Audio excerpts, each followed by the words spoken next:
الكريم اما بعد فاعوذ باللہ من الشیطان الرجیم بسم اللہ الرحمن الرحیم یتیمی جس نے پائی اس بلند اقبال کو دیکھو، یتیمی جس نے پائی اس بلند اقبال کو دیکھو، کسی کا لال ہو تو آمنہ کے لال کو دیکھو، امین ہو تو عرب کی اس امانت دار کو دیکھو، امین ہو تو عرب کی اس امانت دار کو دیکھو، جو صادق ہو تو اس کے مرد صداقت کار کو دیکھو، مفکر ہو تو اس کے فکر کے عنوان کو دیکھو، مفکر ہو تو اس کے فکر کے عنوان کو دیکھو، ہیرا کی خامشی میں عمد قرآن کو دیکھو، اگر مظلوم ہو تو اہل طائف پر عطا دیکھو، اگر مظلوم ہو تو اہل طائف پر عطا دیکھو، جس پر زخم کھا کر بھی لہو پر وہ دعا دیکھو، ذرا اس فاتح عالم کا انداز ظفر دیکھو، ذرا اس فاتح عالم کا انداز ظفر دیکھو، وہ سارے دشمنوں پر ایک رحمت کی نظر دیکھو، اسے جس طور سے چاہو اسے جس ڈھنگ میں دیکھو، اسے جس طور سے چاہو اسے جس ڈھنگ میں دیکھو، ایک انسان کامل ہے اسے جس رنگ میں دیکھو۔ محترم استاد اکرام، ڈائریکٹر صاحب، پرنسپل صاحبہ اور میرے ہم مفتی ساتھیوں، السلام علیکم۔ آج کی میری تقریر کا عنوان ہے حضرت محمد بحیثیت صلی اللہ علیہ وسلم دائی امن و سلامتی۔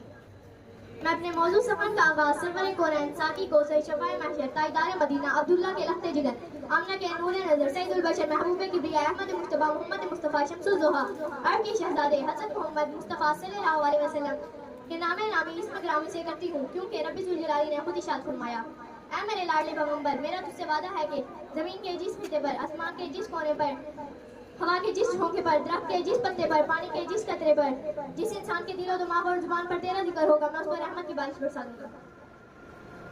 جناب والا، یہ وہ موضوع ہے جس کو بیان کیا جائے، ساری دنیا کے درختوں کو قلم بنا دیا جائے، ساری دنیا کے سمندروں کی روشنائی بنا دی جائے، تو پھر یہ گمان ہو سکتا ہے کہ دنیا کے سارے کلام ٹوٹ جائیں، زمین سے آسمان تک خلا کا ہر حصہ پر ہو جائے، مگر سیرت مصطفیٰ کا ایک باب بھی پورا نہ ہوگا۔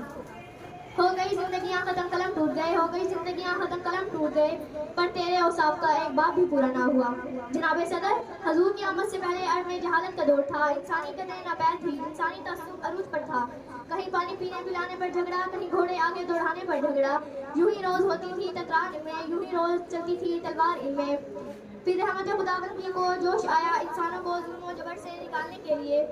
پھر ان کے دکھوں کا مداوع کرنے کے لیے، ان کے زخموں پر مرہم رکھنے کے لیے رحمت دو جہاں کو رحمت العالمین بنا کر بھیجتے ہیں، اور ساتھ ہی فرماتے ہیں وَمَا أَرْسَلْنَاكَ إِلَّا رَحْمَةً لِّلْعَالَمِينَ، ہم نے آپ کو تمام جہانوں کے لیے رحمت بنا کر بھیجا۔ جناب صدر، میرے نبی سخاوت میں سب سے زیادہ سخی تھے، میرے نبی جرأت میں سب سے زیادہ جودی تھے، میرے نبی بولنے میں سب سے زیادہ شفیق تھے، وہ ہمیشہ سچ بولنے والوں کا ساتھ دیتے تھے، وہ ہمیشہ لوگوں کی مدد کیا کرتے تھے، اور جو کوئی بھی میرے نبی کو دیکھتا تھا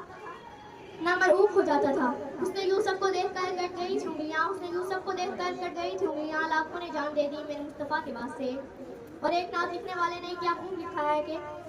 اب میری نگاہوں میں جستا نہیں کوئی، اب میری نگاہوں میں جستا نہیں کوئی، جیسے میرے سرکار تھے ویسا نہیں کوئی، تم سے حسین تو آنکھوں نے دیکھا نہیں کوئی، تم سے حسین تو آنکھوں نے دیکھا نہیں کوئی، یہ شان لطافت ہے کہ سایہ نہیں کوئی،